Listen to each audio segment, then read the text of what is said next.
Hi everybody, Doug Daniel again from privatepilottrainingonline.org. I'm going to show you the safest and easiest way to land an airplane.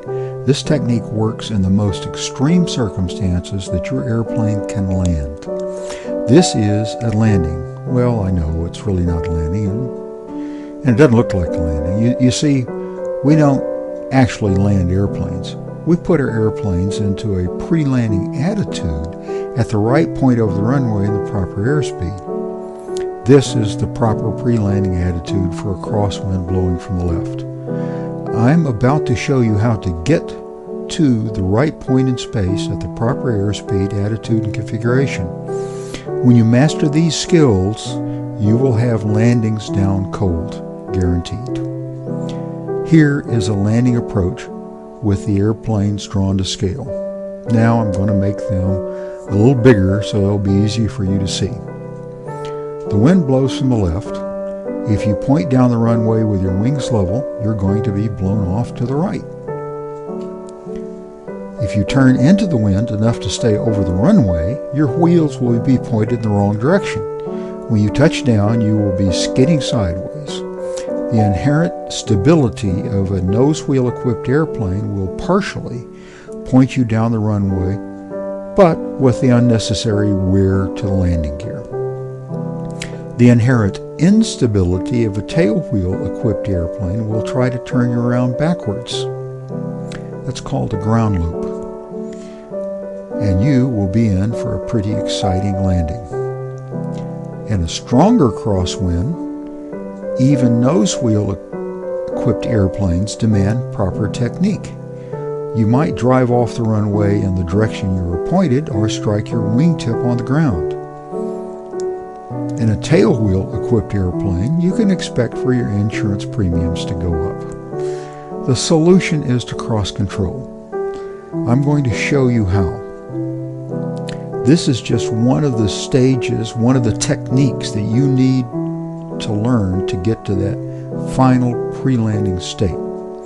I will go through all of the steps in a moment, but first I want you to understand cross-controlling. Our objective is to move the airplane down the runway, centered over it, and aligned with it. You are going to do that by sliding sideways at the same speed through the air that the wind is trying to push you off the runway. The net result is you stay directly over the runway. First, you bank the airplane to the left. Now you can see from this diagram that lift is perpendicular to the wings. So when you bank to the left, lift is now pulling you to the side as well as lifting the airplane up. This will cause the airplane to start sliding sideways to the left. Unfortunately, the airplane has a vertical tail that resists sideways motion. It will swing the nose to the left too. We don't want that. We want the wheels to be pointed exactly the same direction we are traveling when we touch down. I keep saying we. You're going to be in the airplane. I'll be sitting here talking to you. But, okay. The rudder moves the nose left and right. So you push on the right rudder pedal with your right foot to point the airplane down the runway. Now, if you've never flown before, let me tell you that you push with your right foot to get the nose to go right, you push with the left foot to get the nose to go left. Since the aileron and elevator are both controlled by hand using either a stick or a wheel, you use your hand to keep the airplane banked into the wind enough to stay centered over the runway. And you use your hand to control your height above the runway or your airspeed or whatever. Okay. When I first started teaching flying, I wasn't terribly confident.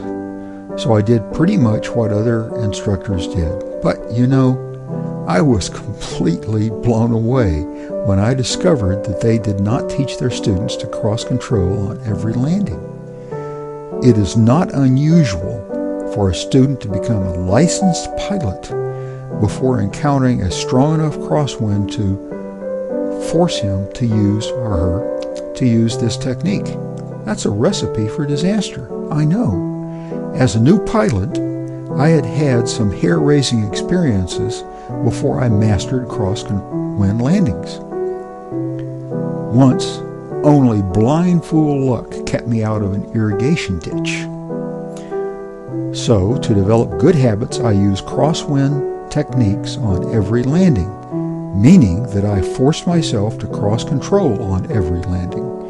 Needless to say, I decided to teach my students what had worked for me.